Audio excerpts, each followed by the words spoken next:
graça e a paz do Senhor. Amém. Amados, nesta manhã, neste primeiro momento, nós iremos fazer um estudo temático acerca de comunhão.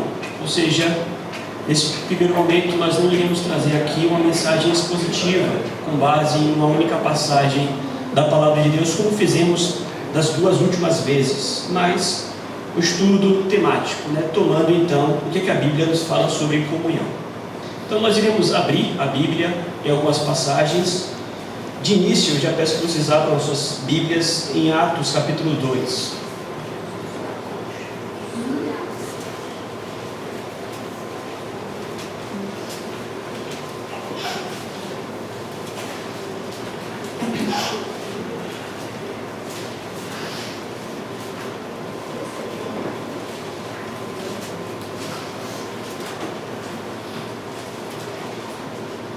Atos capítulo 2. Vamos manter essa passagem aberta. Antes de iniciarmos o estudo, façamos uma oração.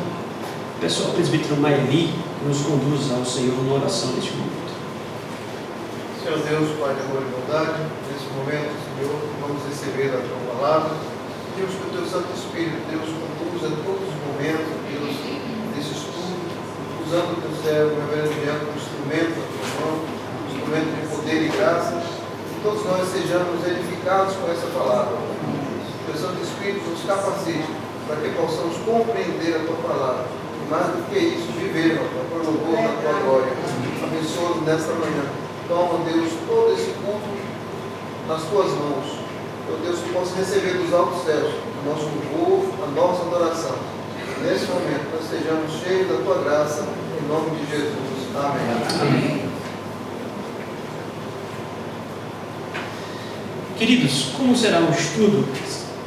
Fiquem muito à vontade, caso desejem, para interromper, para fazer perguntas ou mesmo comentários. Tudo bem? Vejam, o que é que nos sugere o termo comunhão? É uma expressão comum, nós a utilizamos bastante em nossas igrejas. Mas quando você ouve sobre comunhão, o que é que nos vem à mente? O que é que vem à sua mente? Algo comum. Algo comum. União. Vejam, união, algo comum. Em linhas gerais, nós precisamos admitir que quando falamos em comunhão, rapidamente vem às nossas mentes momentos como estes aqui, por exemplo, o acampamento, ou mesmo o chá após o culto, ou mesmo estes momentos em que temos sociais, em que temos um lazer em comum. Eu estou certo ou estou errado quando eu aponto por este caminho? O que é que vocês acham? Nós vamos reconhecer que comunhão em nossas mentes está muito relacionado a momentos em que estamos juntos, tendo algum lazer, quem sabe, ou mesmo uma conversa, como já foi dito. O que eu quero mostrar aqui nesta manhã é que quando nós relacionamos estritamente comunhão a momentos como estes, nós barateamos o conceito bíblico de comunhão. Nós esvaziamos bastante o que a Bíblia nos ensina acerca do que é comunhão.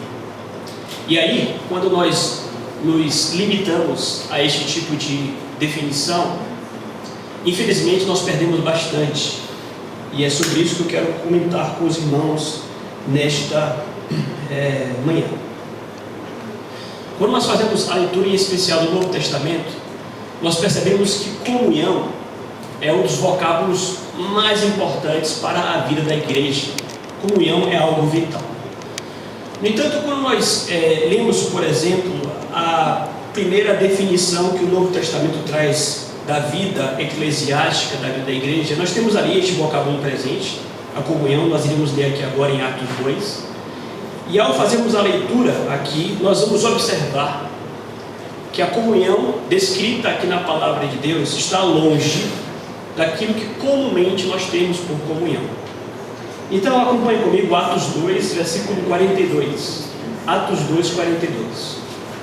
Diz assim: e perseveravam na doutrina dos apóstolos, e na comunhão, no partir do pão e nas orações. Acompanharam comigo a leitura? Então está aí a primeira definição da vida do povo de Deus, aqui no Novo Testamento, e presente está o termo comunhão. Agora, quando Lucas, que é o escritor do livro santo, nos diz que a igreja, naquele contexto, perseverava na doutrina dos apóstolos e vivia na comunhão, será que Lucas está pensando aqui em acampamento? Será que ele está aqui fazendo referências ao chá após o culto? O texto segue, ele vai fazer a explicação do que ele quer dizer por comunhão aqui. Versículo 43. E em cada alma havia temor, e muitos prodígios e sinais eram feitos por intermédio dos apóstolos. Versículo 44. Todos os que creram estavam juntos e tinham tudo em comum. Vendiam as suas propriedades e bens, distribuindo o produto entre todos à medida que alguém tinha necessidade. Diariamente perseveravam unânimes no templo, partiam o pão de casa em casa e tomavam suas refeições com alegria e singeleza de coração, louvando a Deus e contando com a simpatia de todo o povo. Enquanto isto acrescentava-lhes o Senhor dia a dia os que iam sendo salvos. Então vejam, este aqui é o quadro bíblico de comunhão. E aqui mais uma vez, insistindo neste ponto, é muito necessário que a igreja faça a devida análise crítica de como temos encarado a questão da comunhão. E se o fizermos de forma honesta, queridos, nós vamos reconhecer que estamos distantes de vermos a comunhão como a Bíblia a descreve. E aliás, isso é algo da mais alta importância, porque a comunhão bíblica, eu vou insistir nisto, a comunhão bíblica, ela é essencial para que tenhamos uma igreja saudável. Quando nós lemos, por exemplo, a carta de Cristo à igreja, para a igreja de Laodiceia, ali uma dura crítica à igreja de Laodiceia. Por quê? Porque a igreja de Laodiceia era uma igreja que julgava-se suficiente, que julgava-se estar atingindo aquilo que era esperado pelo próprio Deus. Eles julgavam-se ricos, julgavam-se saudáveis. E vejam, a igreja de Laodiceia tinha uma visão errada dela mesma. A igreja pensava ser o que não era. E a mesma crítica eu coloco aqui com respeito às nossas igrejas, porque frequentemente nós achamos que vivemos comunhão, quando na verdade nós não vivemos. Nós não vivemos comunhão. E aí nós vamos partir então para o que a Bíblia nos diz acerca da ideia de comunhão. Vejam, o nome, o termo comunhão, tem a sua raiz em outro termo. Qual seria ele? Comum. Comunhão, como já foi dito aqui pelo meu pai, tem relação com comum. Então, comunhão tem a ver com termos coisas em comum. E para termos coisas em comum, isso aqui envolve uma via de mão dupla. Porque para termos algo em comum, alguém precisa dar e alguém precisa receber. Estão me acompanhando? Então a comunhão do ponto de vista bíblico é quando pessoas possuem algo em comum na medida em que alguém deu, em que alguém recebeu. Isto é comunhão. Estritamente falando, a Bíblia nos fala acerca de comunhão em duas dimensões. A comunhão do crente com Deus, é a primeira dimensão, a comunhão vertical, e a comunhão do crente com o crente, que seria a comunhão horizontal. Nós vamos ver aqui que a comunhão horizontal, ela não é o fim em si mesma. A comunhão horizontal do crente com o crente, ela tem como finalidade fortalecermos os vínculos da nossa comunhão com Deus.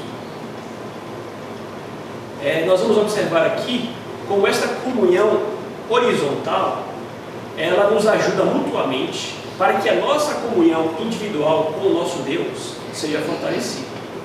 Mas vejam, a comunhão com Deus e a comunhão com o próximo. Então, se a comunhão está relacionada com a questão do termo comum de dar e receber, como é que se deu isso em relação a Deus? Como é que a nossa comunhão com Deus foi estabelecida? Houve alguma troca Houve dar e receber na relação homem e Deus? Houve. Por quê? O próprio Deus tomou a iniciativa. Ele entregou o seu próprio Filho, para que por meio da morte vicária do Senhor Jesus Cristo, nós fôssemos feitos filhos do Senhor. Então Deus deu. Houve da parte do Senhor uma oferta com o propósito de estabelecer essa comunhão entre Deus e o homem. Fomos feitos filhos de Deus. Da nossa parte, nós recebemos o Evangelho da salvação, o Evangelho da graça. E também respondemos dando também. Vejam que nós mostramos que, à luz da palavra de Deus, o crente responde à oferta do Evangelho com consagração. Nós dedicamos então as nossas vidas ao Senhor também. Então observem que, estritamente falando, quando pegamos essas duas dimensões, a dar e receber no que diz respeito a Deus e o homem, mas da mesma forma, naturalmente já agora o estabelecimento de uma família, porque essa comunhão vertical, ela se estende a muitas pessoas. Então, estamos aqui a tratar de muitas pessoas que possuem essa comunhão vertical. Temos então uma família. E nesta família, estes irmãos ou os membros dessa família também vivem desta comunhão, dando e recebendo.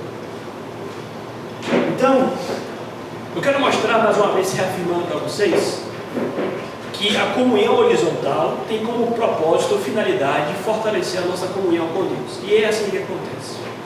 Quando você faz a leitura, por exemplo, da carta aos Hebreus, o autor aos Hebreus escreve para uma igreja enfraquecida, uma igreja que estava flertando com a apostasia, inclusive. A igreja flertando com a apostasia. E ali no finalzinho da carta, pensem vocês que o autor escreve para uma igreja enfraquecida. E qual é o conselho que ele dá? Um conselho bem conhecido que ele dá ali no final da carta. Eu vou ler para vocês conhecem essa passagem, né? Hebreus capítulo 10, versículos 24 e 25. Dirá o seguinte: consideremos-nos uns aos outros para nos estimularmos. Não deixemos de congregarmos, como é costume de alguns. Então vejam que numa perspectiva de uma igreja cujos membros estão com a sua fé enfraquecida, qual é o conselho que o autor aos Hebreus dá? Congreguem. Congreguem, porque se em relação a Deus vocês estão enfraquecidos, a comunhão, a congregação é parte disto. A comunhão irá ajudá-los a que os vínculos de fé, ou a que a fé de vocês em relação a Deus seja fortalecida. É apenas para mais uma vez endossar esta verdade de que a comunhão horizontal tem como vistas o fortalecimento da comunhão vertical. Até aqui tudo bem? Estão me acompanhando? Alguma dúvida, alguma pergunta? Então é isso. Eu não vou me deter muito aqui na questão da comunhão vertical, porque não é nosso propósito. Mas já entendemos o que foi dito aqui. Meu propósito é que nós nos detenhamos um pouco mais justamente na comunhão horizontal, do crente para com o crente. Então, mais uma vez, é importante que nós entendamos que o projeto de Deus sempre envolveu família. Assim, nós já entendemos de uma vez por todas que não existe cristianismo solitário. Cristianismo solitário é uma contradição de termos. Deus tem o propósito de salvar e de redimir uma sociedade, a que nós chamamos de igreja, né? Então nós nos enxergamos também como uma família, e nesta família nós vivemos comunhão dando e recebendo. Agora, quando pensamos nessa comunhão em dar e receber enquanto família, o que é que nós damos e recebemos uns dos outros? Nós temos origens diferentes, nós somos diferentes, nós não convivemos todos os dias, nós nos conhecemos na igreja, nós professamos a mesma fé, né? Em meio a todas essas diferenças, o que é que nós damos e recebemos uns dos outros? Amor, honra. Veja que este dar e receber, queridos, tem o objetivo de ajudar o próximo. Esse dar e receber, comunhão, tem como vistas, obviamente, você abençoar o seu irmão, né? Você ajudar o seu irmão de alguma forma, dando-lhe alguma coisa e recebendo também dele alguma coisa. Então, o que é que nós damos e recebemos com o intuito de ajudar?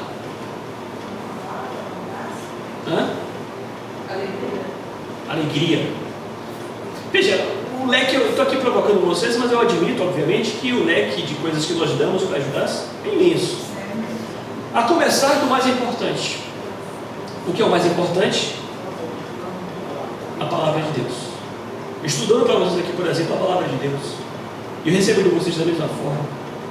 Mas nós levamos aos nossos irmãos a palavra de Deus. E a palavra de Deus, aliás, é o que irá abrir os nossos olhos para a realidade, as realidades espirituais, que vai mudar completamente a nossa forma de viver. Será que há algo que abençoa mais alguém do que a palavra de Deus? Difícil pensar, né? Tudo parte da palavra de Deus. Porque às vezes nós podemos incorrer no risco de pensar que comunhão envolve apenas você dar dinheiro para o irmão. Ah, pastor, aqui eles vendiam suas propriedades, vai passar por isso também. Vendiam as propriedades, abençoavam os outros com os seus bens. Mas nós vamos admitir que é muito mais edificante e abençoador do que você abençoar o seu irmão com dinheiro, por exemplo, é você abençoar o seu irmão com a palavra de Deus. E ela é o que irá realmente fazer toda a diferença em nossas vidas, ela é que vai mudar a nossa forma de viver. Então nós já começamos a pensar da seguinte forma: se eu quero viver comunhão bíblica, eu preciso abençoar os meus irmãos com a palavra de Deus. Eu preciso me envolver na comunhão também para receber a palavra de Deus. Nós estamos tão acostumados com isto, com esta dinâmica, né, de receber a palavra de Deus, de dar a palavra de Deus, que nós não percebemos que isso tem tudo a ver com comunhão. E mais uma vez tem relação com o que o autor aos Hebreus escreveu: não deixe de congregar, né? O fato de você ir dominicalmente aos cultos da igreja, você vai para se inserir ali naquele ambiente de comunhão, para receber de alguém a palavra de Deus. E isto vai alimentar a sua fé e os seus vínculos, como foi dito, em relação a Deus. Mas você deve ir para a igreja dominicalmente, não apenas para receber a palavra de Deus, o que é muito importante, mas quem sabe para entregar também a palavra de Deus, para dar a palavra de Deus. Você, por exemplo, pode desejar no seu coração, colocando isso diante de Deus em oração, ser um professor de escola bíblica. E é óbvio que quando nós falamos em dar e receber a palavra de Deus, nós não estamos aqui nos limitando ao ambiente de culto. O crente é aquele que se responsabiliza pelo seu irmão. Então os conselheiros bíblicos não se restringem apenas aos pastores. Vocês são conselheiros de vocês mesmos, vocês se pastoreiam também. Então eventualmente é você colar ombro a ombro com o irmão, com a irmã que você sabe que está passando por uma barra, por uma luta, e você pode ajudar este irmão de diversas formas, mas dificilmente você vai conseguir ajudá-lo sem, dentre outras coisas, compartilhar com ele a palavra de Deus, que vai ajudá-lo em tudo. Esse é um exemplo, né, de como nós podemos abençoar dando aos nossos irmãos. Como foi dito, a palavra é uma das formas, né? Mas como nós vemos aqui no texto, fica claro aqui que nesse contexto em que a igreja desfruta de um avivamento, há comunhão. E quando há esta comunhão, dentre outras coisas, nós encontramos uma igreja também generosa. Uma igreja generosa. Uma igreja que está disposta a socorrer financeiramente, inclusive, irmãos necessitados. Então vejam vocês, você pode vir para o acampamento, você pode sair para tomar um chá após o culto, mas se você não tem a sensibilidade de ajudar e socorrer o seu irmão que está passando por uma dificuldade financeira, saiba, você não tem vivido a comunhão bíblica. É claro que na igreja esse socorro financeiro passa pela diaconia. Nós precisamos resgatar esse tipo de coisa. Aliás, se você ler mais à frente, Atos capítulo 6, 6 homens ali, 7 homens são escolhidos para a diaconia. Então, dinheiro de dízimos e ofertas depositado no gasofilácio, administrado pela liderança da igreja, repassado para a diaconia, tudo isso serve também para que a igreja venha se socorrer financeiramente. É claro que O propósito primeiro da igreja não é a assistência social, vocês sabem disso. O propósito primeiro da igreja é promover o reino que passa pela glória de Deus, ou seja, é o culto ao Senhor, promover o culto ao Senhor, promover a pregação do Evangelho. Mas quando nós nos enxergamos como família, não há como nós negligenciarmos o socorro que passa pelo amor, como foi dito. Durante a pandemia, por exemplo, o governo obrigou alguns profissionais a pararem de trabalhar. Lá em Cajazeiras, por exemplo, nós tínhamos alguns irmãos que foram impedidos de trabalhar e que dependiam daquilo. Tínhamos, por exemplo, um professor de natação. Ele vivia de aulas de natação, mas foi impedido de dar aulas de natação durante um período e ficou difícil para ele. É só um exemplo. Temos outros irmãos que tiveram dificuldades da mesma natureza. Pela graça de Deus, nós tivemos a ideia de fazer um cadastro de todos os membros da igreja, recolhendo de todos eles o Pix. Nós pegamos a chave Pix de todos os irmãos da igreja e repassamos isso através de um documento no próprio WhatsApp. Repassamos os Pix dos irmãos para os irmãos da igreja, justamente dizendo: olha, se você puder e quiser, ajude o irmão que você sabe que está passando por uma necessidade maior. Por quê? Porque é um caso realmente, como é que eu diria, excepcional, né? A pandemia. Houve o socorro da diaconia, com toda certeza, mas somos uma congregação humilde também. Financeiramente falando, a congregação não tem recursos para ajudar muitos irmãos, contabilizando dízimos e ofertas. Portanto, nesse momento excepcional, o Pix serviu bastante, porque irmãos foram ajudados de forma considerável por outros irmãos. E se todos ajudam um pouquinho, essa ajuda realmente cresce. Mas é só um exemplo para mostrar que nós precisamos, obviamente, pensar em comunhão também dessa perspectiva de socorrermos e darmos também. Nós vamos ver mais à frente que há um empecilho para isto. Há obstáculos que nos ajudam, que nos atrapalham, que vemos isso. Dentre eles, por exemplo, o orgulho, né? Há quem, mesmo precisando, se recuse a aceitar. É um problema também. É um obstáculo para a comunhão. Mas vejam o que é disso que nós tratamos aqui. Aliás, já tratamos um pouco sobre isso. Abra sua Bíblia também, Romanos capítulo 1. Romanos 1, 11 e 12.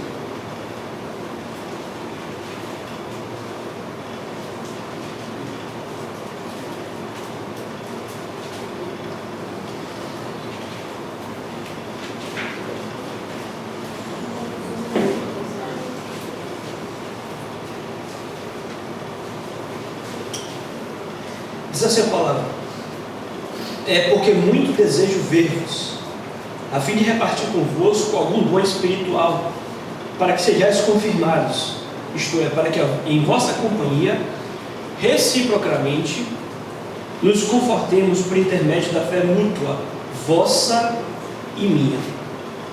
Palavras de quem aqui? De quem são essas palavras, queridos? O apóstolo Paulo. O que Paulo está falando aqui para a igreja de Roma? Paulo não conhecia a igreja em Roma. Ele não havia plantado a igreja em Roma, mas desejava muito conhecer aqueles irmãos. E já fazia planos de visitá-los. E ele diz: eu quero muito estar com vocês aí em Roma. E eu quero estar com vocês a fim de repartir. É a palavra que ele usa aqui. A fim de repartir convosco algum dom espiritual. O que Paulo diz aqui? Eu quero estar com vocês aí para abençoá-los. Eu sei que Deus me deu dons, dirá Paulo. Deus me deu dons, e de fato Paulo foi um homem muito abençoado por Deus em termos de dons. Eu quero estar com vocês para que eu possa compartilhar com vocês os dons que Deus me deu. E aí nós lembramos mais uma vez que todo crente recebe um duplo chamado. O chamado irresistível, quando você é chamado irresistivelmente a entregar sua vida a Jesus, e logo após o chamado ao serviço. Todo crente recebe dons de Deus. O dom, ele não tem o propósito de você alimentar ou fomentar coisas para a sua própria vaidade, não. O dom que Deus te deu foi para o outro. Deus te capacitou para que você venha edificar o corpo de Cristo, abençoar outras pessoas. Esse é o propósito. Então Paulo tem esta visão: Deus me deu dons para abençoar vocês. eu quero visitá-los para abençoá-los, para repartir com vocês o que Deus me deu. Mas, olha que interessante, logo depois ele dirá o seguinte: para que sejais confirmados, isto é, em vossa companhia, e para que em vossa companhia, reciprocamente, nos confortemos por intermédio da fé mútua, vossa e minha. Algo curioso aqui. Paulo deseja ir vê-los, não apenas para abençoá-los, mas Paulo também espera receber deles. Tá frio, né?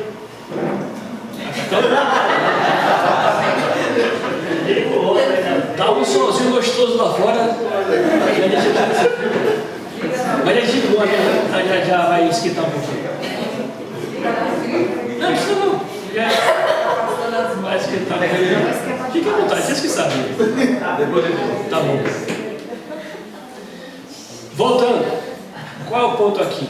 Vejam, o grande apóstolo Paulo, um homem realmente maduro, um homem muito utilizado por Deus, ele tem a humildade de dizer: eu quero estar aí não apenas para abençoá-los, mas eu quero estar aí para ser abençoados por vocês também. Ele fala em fé mútua, reciprocamente. Isso é um grande problema porque na igreja, existem pessoas que estão na igreja há mais tempo e que já se julgam plenas, suficientes, e não se deixam ser abençoados ou abençoadas por aquelas pessoas mais novas na fé. E você não encontra isso no apóstolo Paulo. Então, não há como nós termos uma comunhão se esta via não for de mão dupla. Eu insisto, a comunhão tem que envolver tanto o dar quanto o receber. Se há quem dê, mas não há quem receba, não há comunhão. E é importante que neste processo todos são chamados a dar, e todos, com toda a humildade, são chamados também a receber.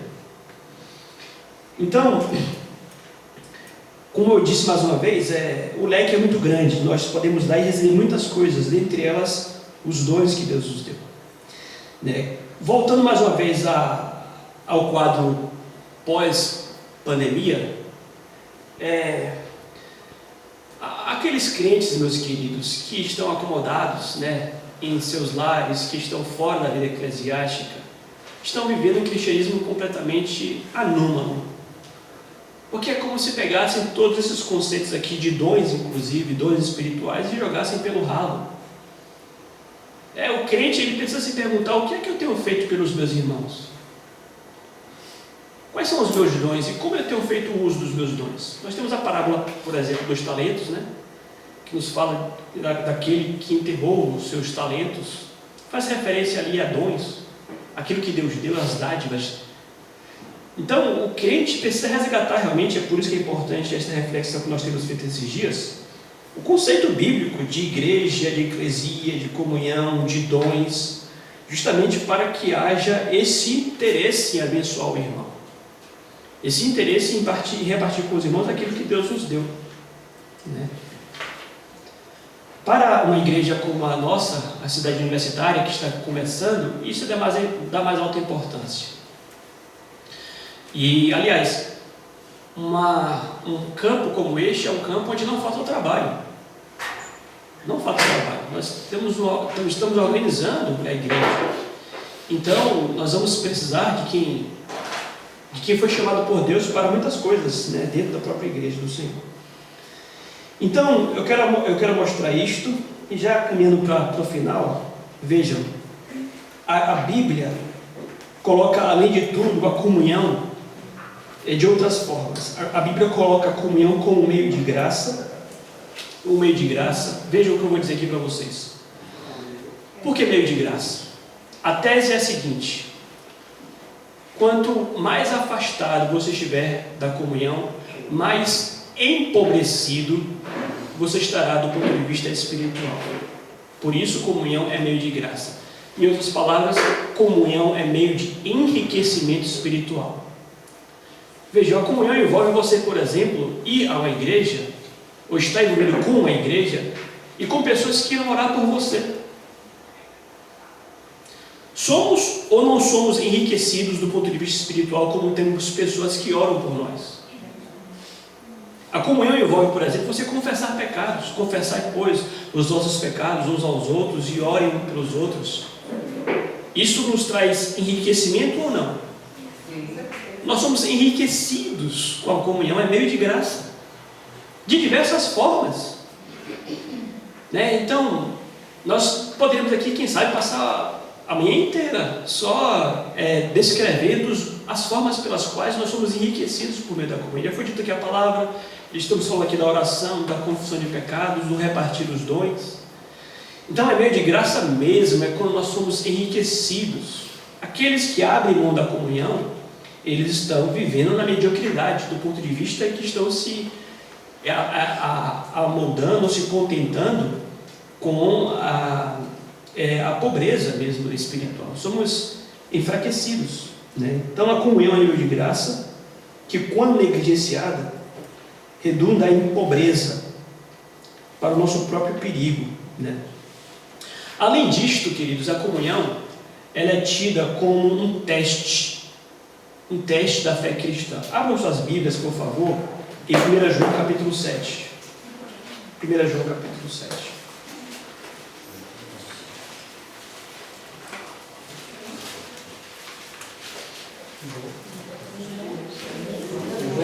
Capítulo 1, versículo 7. 1 João 1, 7. Vocês estavam procurando João 7, não foi? Vocês não acharam nunca. 1 João 1, 7. Vamos ler juntos? Juntos. Se, porém, andarmos na luz, como Ele está na luz, mantemos comunhão uns com os outros, e o sangue de Jesus, seu Filho, nos purifica de todo pecado. O que o apóstolo João está falando é que se nós andamos na luz, se temos vida com Deus, nós necessariamente iremos manter comunhão uns com os outros. Então eu disse aqui agora há pouco que a comunhão é um teste de fé. Por que será que é um teste de fé? Nós sabemos que, infelizmente, em meio aos cristãos verdadeiros, existe também o falso cristianismo. A Bíblia nos fala acerca da falsa fé, da fé morta, da fé mentirosa, do auto-engano, pessoas que acham que são crentes, mas não são crentes, certo? E a comunhão vem como filtro também para, de certa forma, discernir os verdadeiros dos falsos. Por quê? Porque a comunhão implica em você se expor. A comunhão implica em você viver com os seus irmãos, e essa convivência com os irmãos, quando inclusive você presta contas, eu insisto nisto, no mundo pós-moderno, você prestar contas para alguém é algo inadmissível. Não devo contas para ninguém. É o contrário do que a Bíblia fala de igreja. Igreja é você prestar contas do que você faz. Então, inserir-se na igreja e viver como é você se expor. É você abrir-se, é você confessar pecados, é você deixar com que leiam a sua vida. Agora, o hipócrita, o falso, vai fugir disto. Estão me entendendo? Estão acompanhando? O hipócrita, o fingido, o falso, ele não vai querer isto, ele não vai querer se expor assim. Porque o hipócrita e o falso, ele sabe que, expondo-se, cedo ou tarde vão descobrir a sua hipocrisia. Então, é importante que nós reconheçamos que aqueles que vivem buscando, esses não têm um temor da exposição. Pelo contrário, nós vamos nos expor, até porque nós reconhecemos que todos nós somos pecadores, salvos pela graça, né? Então, eu particularmente desconfio bastante daqueles irmãos que não querem encontro com comunhão. Eu falo isso também como pastor, 10 anos de ministério, acompanhando já a igreja durante o período, e nós conseguimos perceber o comportamento de algumas pessoas que estão na igreja. Existem aqueles que não se envolvem com os irmãos de jeito nenhum. São os poucos, nós sabemos, nós reconhecemos isso. Mas gente que, por exemplo, eu não sei o que acontece, acabou o culto, levanta e vai para casa no mesmo instante. Repito, comunhão não se resume a conversa pós-culto, mas é muito estranho esse comportamento de pessoas que não têm relação com seus irmãos na igreja. Irmãos que, como foi dito, levantam, acabou o culto, não falam com ninguém, vão embora. E quando tem atividades assim, por exemplo, repito mais uma vez, não se resume a isto, mas quando há atividades assim, não se envolvem também. Eu desconfio. E quando eu falo que eu desconfio, é com razão, porque, mais uma vez, apelando aqui para a experiência, já vi por diversas ocasiões que aqueles que apostataram, que largaram a igreja, estavam entre estes. Justamente que não se envolviam com o corpo, que não se relacionavam com o corpo de Cristo, né? Que não mantinham contato, esse tipo de relação. Então, recapitulando aqui rapidamente, nós afirmamos que a comunhão envolve dar e receber, e envolvemos que a comunhão também é meio de graça, implica enriquecimento do ponto de vista espiritual, é um teste, né, para a nossa fé também. E Paulo colocará a comunhão como um dom de Deus. Quando nós impetramos a bênção, né, porque a graça do Senhor, o amor do Pai, a comunhão do Espírito Santo. Nós reconhecemos também que a comunhão, ela é dádiva de Deus, que está relacionada à pessoa do Espírito Santo, que é Deus entre nós. O Espírito Santo é o agente que tem edificado a igreja, que fez com que um grupo de galileus, pescadores ali na Palestina, levasse o Evangelho de Jesus e com o poder do Espírito Santo de forma extraordinária levasse esse Evangelho para que a igreja fosse fortalecida e estendida por todos os povos, dos 4 cantos deste mundo. Operação do Espírito Santo de Deus. Então vejam a comunhão também como uma dádiva, como uma bênção do Senhor. Alguma pergunta, queridos? Alguma dúvida? Então, já finalizando, quais são os obstáculos para a comunhão? O que é que nos impede a comunhão? Primeiro, nós já falamos um pouco, né? O primeiro e talvez o maior obstáculo para a comunhão é o maldito sentimento de autossuficiência. Como foi dito, a comunhão envolve dar e receber. Aqueles que se julgam suficientes vão fugir da comunhão, como que dizer, eu não preciso. E tenha certeza disso. Toda a vida em que você optou realmente por se isolar, por não comungar, saiba que você foi tentado por pensamentos que lhe convenciam de que você não precisava, de que você era autossuficiente. E é um problema. Como foi dito, não basta nós darmos. Eventualmente nós até encontramos na igreja muitas pessoas dispostas a dar, mas aquelas que estão indispostas a receber. Por quê? Por questão de autossuficiência, de orgulho mesmo. Eu citei aqui a questão financeira, né? Hoje não. Pode falar. À luz da Bíblia, como nós podemos proceder com pessoas que têm uma dificuldade de ter uma abertura? Por exemplo, durante um tempo eu fiz um tratamento que eu estava com ansiedade muito alta, surgiu um princípio de depressão, e eu não conseguia sair de casa. Então eu era de uma igreja, mas eles não me procuravam. Aí minha vizinha era presbiteriana, foi através dela que eu entrei para a presbiteriana, e o pastor, ele teve aquele momento de acolhimento, e ele entendeu que eu tinha momentos que eu não conseguia sair de casa, que eu tinha ataque de pânico, eu passava mal, eu só conseguia sair com o meu cachorrinho de apoio emocional, eu não conseguia mudar a rotina. Então eu queria congregar, mas estar perto das pessoas e passar mal me fazia ficar com vergonha de estar incomodando essas pessoas, porque não é uma coisa natural, é uma coisa que são coisas na nossa mente que vai brotando e a gente não consegue ter essa comunhão. Que eu precisei tomar 3 antidepressivos diferentes, eu tomava alguns ansiolíticos para conseguir suportar estar no meio das pessoas e sair um pouco da rotina, como um acampamento desse, assim. É sair bastante da rotina. Então, teve um trabalho psicológico, meu pastor, que foi lá de Eunápolis, que me tornou membro da presbiteriana, teve esse cuidado comigo. Mas, à luz da Bíblia, como cuidar desses irmãos? Porque eles querem congregar. Porque eu vou dizer do fundo do meu coração, eu queria.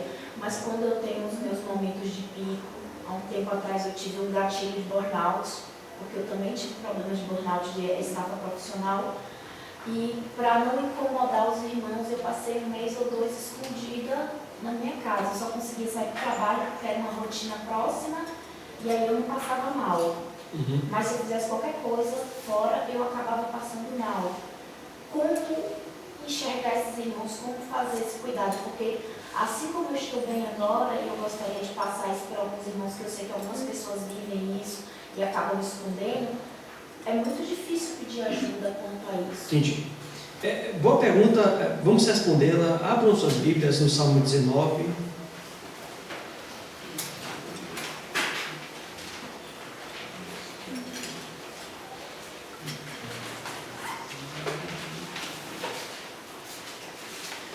Vejam, todos ouviram não, a pergunta que a irmã fez? A resposta que eu dou direta à pergunta é a seguinte: a pessoa que está desanimada, vou usar essa palavra, desanimada para inclusive sair da sua casa e voltar às suas rotinas eclesiásticas, o remédio é a palavra de Deus. Pedi que vocês abrissem no Salmo 19, versículo 7, como diz assim. Salmo 19, versículo 7 diz assim: a lei do Senhor é perfeita e restaura a alma. O testemunho do Senhor é fiel e da sabedoria aos simples. Queridos, esse versículo 7 aqui, eu guardo no coração e eu creio de todo o coração que ele é resposta para o que foi colocado aqui. A lei do Senhor é perfeita e restaurar alma, psique. Então, eu não tenho dúvidas de que a psique humana, ela pode e deve ser restaurada pela lei de Deus, que é perfeita. Veja, a nossa mente, ela frequentemente, envereda por caminhos tortuosos realmente. Nós somos pecadores, alimentamos pensamentos que não deveríamos alimentar. Eventualmente o próprio crente mesmo é crente, é homem de Deus, mulher de Deus, mas por uma questão eventual, por não ter sabido lidar eventualmente com uma situação difícil, um descuido, quem sabe, inclusive, com as questões que envolvem a disciplina espiritual, nós podemos cair realmente em confusão. A mente fica turva, o coração fica turvo. Eu creio de todo o meu coração de que a palavra de Deus é a suficiente, poderosa para limpar a mente e limpar o coração. E aí entra o que nós chamamos também de discipulado. É um outro assunto que nós deveríamos tratar mais também nas igrejas. Nós deveríamos ter em nossas igrejas mais o exercício do discipulado, que envolve o aconselhamento bíblico não apenas por parte do pastor. O pastor é o conselheiro bíblico, é quem vai realmente lidar com casos mais difíceis. O pastor vai agendar uma vez por semana para fazer uma visita, para fazer um estudo bíblico. Vamos tratar a palavra de Deus, porque ela vai restaurar a alma, vai curar a alma. Mas é muito bom quando o pastor pode contar com a igreja que possui um grupo de discipulado. Irmãos prontos e preparados para aconselharem outros irmãos com Bíblia também. E aliás, nós temos hoje, em termos de literatura, muito material bom. Muito material bom pelas nossas editoras. Nós podemos adquirir materiais que tratam de tudo, à luz da palavra de Deus. Então, essa minha linha de raciocínio aqui, ela de certa forma é enfrentada e combatida por outros tantos que vão advogar muito em favor da psicologia. Não é a minha linha. Mas eu não vou me estender aqui não. Eu creio que, de certa forma, os cuidados com a alma é uma área onde pastor e psicólogo competem. É a minha opinião. Então, eu apontei aqui porque eu creio de todo o coração que a palavra de Deus é o suficiente. E nesse caso aí, eu acho que o aconselhamento bíblico é o que vai trazer realmente solução para esse tipo de coisa. E trazer novamente essa pessoa, através da palavra de Deus, a comunhão, mais uma vez, junto ao povo de Deus. Pastor, isso também nos leva a pensar o cuidado que a gente tem com os irmãos, né? Na comunhão. Porque no sentido falta dela, muitas vezes a gente sente falta, olha, a irmã não veio hoje. Aí passa o outro domingo, a irmã não veio de novo. Mas passa a semana e você esqueceu de ligar, mandar uma mensagem, saber se está precisando de alguma coisa. Cadê a comunhão? Exatamente. Exatamente. Nós precisamos crescer muito nesse sentido, né? Eu não sei porque se tem relação. Eu nunca fui pastor, eu nunca fui membro em igreja em interior. Eu não sei se, por exemplo, no interior haveria uma realidade diferente, onde os irmãos, talvez pelo convívio mais frequente, tivessem mais a preocupação de ligar para quem está ausente. Ele via de casa em casa. Porque não sei se tem relação com a capital, porque aqui, às vezes, são tantas questões que nós ficamos nos encontrando apenas no domingo na igreja. Nem na quarta-feira, né? Nem na quarta, né? Mas pode ser que eu esteja errado também, viu? Pode ser que no interior também aconteça a mesma coisa, não sei. Depende da igreja, porque eu estava no exterior. E na igreja onde eu estava não teve esse cuidado, ninguém me procurou. Aí quem cuidou de mim, por misericórdia de Deus, foi essa minha vizinha. E ela me apresentou ao pastor da presbiteriana e ele estava cuidando de mim com o discipulado semanal. Um dia por semana eu estava indo para lá. E ele falou para mim, olha, nós na presbiteriana, nós temos um corpo de presbíteros e tesoureiros que cuidam dessa parte administrativa para eu estar cuidando das ovelhas. Eu nem era membro ainda. Com relação a isso aqui, vejam, eu creio que é muito pertinente a crítica que nós estamos fazendo aqui.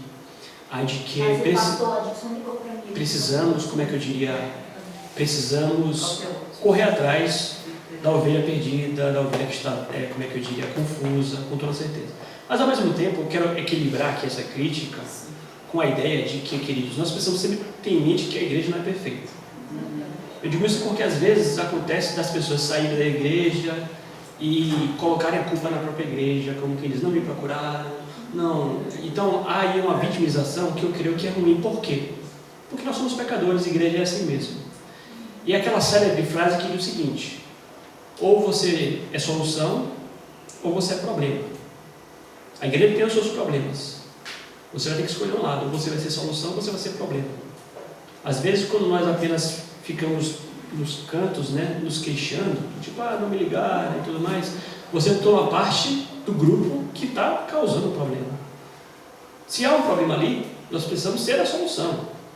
Ou seja, não me ligaram, mas eu vou dar exemplo. Eu vou procurar, eu vou me esforçar. É sempre a questão que envolve a responsabilização. A responsabilização. Nós temos nós gostamos de procurar nos eximir das nossas responsabilidades, racionalizando uma série de coisas. Porque acontece isso, acontece, então não tornar responsável. É só para balancear aqui, de certa forma, a crítica. Alguém levantou a mão ali atrás? Pois não. Eu entendo, eu sei que nós temos as nossas responsabilidades de como cristãos, né, de frequentar o culto, nós temos que fazer isso.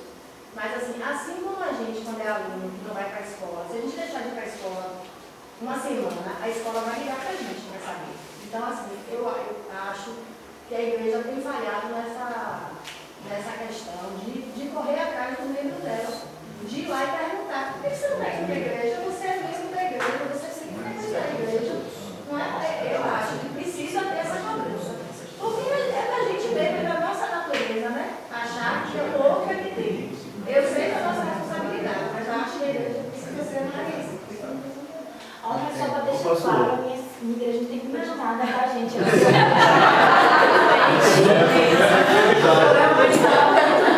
Não é uma coisa assim, Pastor Hudson, com relação a essa insensibilidade aí dos cristãos, tanto quanto na cidade grande, o interior não é diferente não.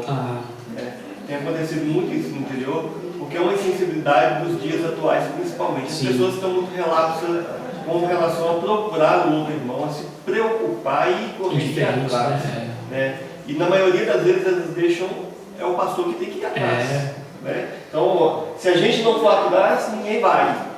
Então, assim, é uma responsabilidade pastoral? Sim, mas é uma responsabilidade cristã, em primeira instância. Cristã de todo cristão, ele tem que ter essa preocupação, essa questão da comunhão, que envolve isso. Sim, o cristão se preocupar com o outro e ir atrás. Com certeza. Eu creio que todos concordam, né? Pastor Adilson. Para reforçar o que o reverendo Hudson trouxe como questão, não há qualquer diferença interior.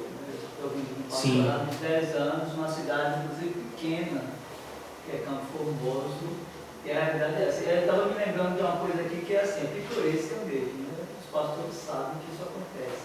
Mas tem pessoas que desaparecem de propósito. Parece que a igreja está querendo acusar o pastor. É o pastor nem Tem falência. não procura o pastor também, procura de nós para fomentar a escola. Gente, fiquei 2 semanas ou 3 semanas, eu tive uma virose, o pastor não apareceu, né? Então, essa coisa da responsabilidade mútua termina diminuindo as exigências do próprio texto bíblico. Que você atribuir a uma pessoa ou a um grupo apenas, considerando que tem igrejas que são grandes, a igreja lá no interior é uma igreja muito grande. Então, às vezes, é tanta coisa, tanta correria, tanta demanda, inclusive hoje de situações que estão para além do pastorado, não é? Porque as pessoas também não têm uma definição qual é o papel do pastor. Não é? Sim, sim. Então, assim, às vezes acham que o pastor é o consultor financeiro, que é o psicólogo, que é o médico, que é o farmacêutico, que é o motorista, não é? Que é aquele que vai promover o entretenimento. Então, assim, você primeiro precisa definir qual é o papel do pastor. Não é?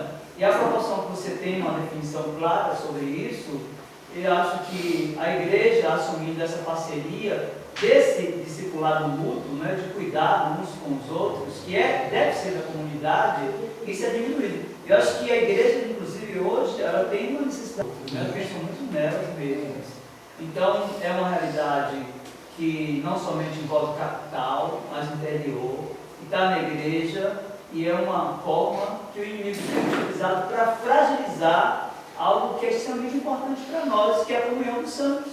Sim. Que é o meio pelo qual Deus abençoa-nos e nos faz crescer. Exatamente. E isso aqui me traz à memória aquele que talvez seja o versículo mais sombrio da palavra de Deus, que nos diz que nos últimos dias o amor há de se esfriar de quase todos, né? E, então esse versículo realmente é aterrorizante. Imagine vocês uma realidade em que o amor há de se esfriar. E nós vamos admitir que isso tem atingido a igreja também, né? Tudo isso aqui tem relação com o amor. O amor, ele tem que ser cultivado, exercitado. Então nós não podemos nos amoldar esses padrões do mundo à nossa volta, né? Então, por favor, no nome de Jesus, após essa palavra aqui, ajude o nosso pastor. Queremos ser a solução, né? Não o problema. Sim, exatamente, seja a solução. É difícil, nós temos lutas, às vezes desavenças, e o pastor tem que ali estar apagando incêndio o tempo inteiro, tendo que reconciliar irmãos. Às vezes é uma chateação por bobagem a pessoa deixa de ir para a igreja. Então, fica às vezes pesado. Então, nesse sentido que o Senhor Deus faça com que essa palavra aqui surta um efeito na igreja, no nome de Jesus. Amém. Eu acho que muito importante, né, tudo isso que foi falado, é eu ter consciência do meu papel. Sim. Como membro do corpo de Cristo. E não importa onde eu esteja. Eu sou uma pessoa cristã e eu tenho um papel, eu tenho um compromisso, um trabalho a ser feito. Indiferente se estou sendo visto ou não. Sabe, a gente precisa ter essa noção. E outra coisa que eu faço, assim, como experiência própria, você com a experiência pessoal, tá? Não tem que servir de regra para ninguém. Às vezes nós precisamos deixar um pouco nós mesmos de lado. Não ficar olhando tanto para nós, sabe? E olhar um pouco para fora. Às vezes eu olho muito, mas coitado de mim, que dó de mim, eu estou passando por isso, passando por aquilo. Todo mundo tá. Sim. Então, quando eu paro de olhar um pouco para mim e olho para o outro, até as minhas dores são aliviadas. Porque eu percebo que outros estão sofrendo muito mais do que eu. Que o meu problema diante do problema do outro não é nada. Não que existe... Todos têm os seus problemas. Se o problema é seu, você está sentindo aquele problema. Né? Mas eu preciso parar de ficar olhando só para mim mesma. Sabe? Isso é uma questão que envolve realmente, queridos. Tudo isso aqui se aplica a todo mundo. A todos Porque nós. todos nós, a começar em mim, por conta do pecado, nós temos essa inclinação enorme a achar que o meu problema precisa realmente de uma atenção maior. Mais atenção. Então, é um exercício que envolve a vida com Deus todos os dias. E há uma frase também que diz o seguinte: nós precisamos aprender a exigir mais de nós mesmos e menos dos outros. Nós estamos o tempo todo exigindo mais do outro e pouco de nós, né? Então, realmente, a ideia de exigir mais de nós mesmos e menos do outro é um bom caminho para que nós encontremos paz, né? Mas voltando aqui, queridos, nós falávamos sobre o sentimento de autossuficiência, certo? Então, não pode haver entre nós aqui um orgulho que impeça ou de recusar ajuda. Falando aqui da questão financeira, às vezes a pessoa está passando por um perrengue imenso. Está difícil, está desempregado, não está conseguindo, mas se nega a aceitar uma ajuda financeira. Isso atrapalha a comunhão. É um exemplo como voltado à questão financeira. Mas pegue isso aqui e amplie para tudo. Se você está tendo deficiência, se você pode ser ajudado, peça ajuda. Você tem que acabar com esse sentimento de orgulho, de autossuficiência e revelar-se como um irmão frágil, como todos nós somos, pecadores e necessitados. Então, a autossuficiência eu creio como um problema. Tudo bem? Até eles acabam perdendo de ter esse momento de acampamento, de comunhão, às vezes por falta mesmo. Verdade. E a igreja poderia ajudar. Exatamente. Começar isso ontem com o Rafael. Cadê o Rafael? Estava ali, né? Realmente, às vezes o valor de uma inscrição para o acampamento não está dentro do orçamento de um irmão, por exemplo. Né? E é realidade, isso tem acontecido. E é importante haver essa sensibilidade para quem sabe apadrinhar, né, o irmão, para que ele possa participar também do acampamento. Falando sobre isso, pastor, eu sou da igreja presbiteriana de Vitória da Conquista e eu tenho 4 filhos e eu criei 2, então eram 6, né? E aí toda a época de festa do CPI, né, que lá viajavam-se muito, era muito bom lá. Aí eles sempre apadrinhavam 3, 4 dos meus filhos, e a gente pagava 2, eu pagava 3. Sempre foi assim. Eu nunca paguei a inscrição de todos, nunca. Eles sempre pagavam por 3, por 2, mas eu nunca paguei. É normal que seja assim. Sem ir enviar. E eu lá viajava muito para acampamento, para congressos, intercâmbio, né? E graças a Deus eles foram em tudo. Eu nunca paguei o total de todos. Sempre eles me ajudaram. Mas sendo bastante sincera, a igreja presbiteriana, da experiência que eu tive, que eu fui criada em outra igreja, de acolhimento e de cuidado, a nossa ainda é uma das que a gente tem mais cuidado com as ovelhas. Amém. Para finalizar, pessoal, umas 2 pontos aqui que são obstáculos, certo? Eu falei aqui da autossuficiência. Um segundo obstáculo que eu pretendo falar depois é a amargura. Amargura. Onde há amargura, a comunhão fica comprometida. Onde não há o perdão, certo? Mas eu não quero me estender aqui. Depois eu falo um pouco sobre isso. E em terceiro lugar, o que nós chamamos aqui de elitismo. Elitismo, nós até citamos aqui na noite de ontem, quando nós fazemos referência aqui às panelinhas realmente. Então, mesmo no meio da igreja, possa ser quem confunda afinidade com panelinha, afinidade com elitismo. Isso também compromete a comunhão. Nós somos um corpo, um organismo vivo, portanto, é um único Deus, um único Espírito, um único meio para a salvação, que é o Evangelho da Graça. Então, não pode haver entre nós, classes, grupos, não dessa forma. Então, o elitismo, a panelinha, seria um outro fator. Tá bom? Nós vamos parar por aqui, lembrando inclusive que os crentes sentem falta de comunhão. Então, nós precisamos trabalhar mais essa questão da comunhão, porque é uma necessidade nossa, realmente, que está atrelada inclusive ao avivamento, ao genuíno avivamento, que passa por isso, passa por uma legítima comunhão entre os irmãos. Tudo bem? Alguma pergunta, alguma dúvida? Então vamos ficar em pé, vamos orar, passa por uma legítima comunhão entre os irmãos. Tudo bem? Alguma pergunta, alguma dúvida? Então vamos ficar em pé, vamos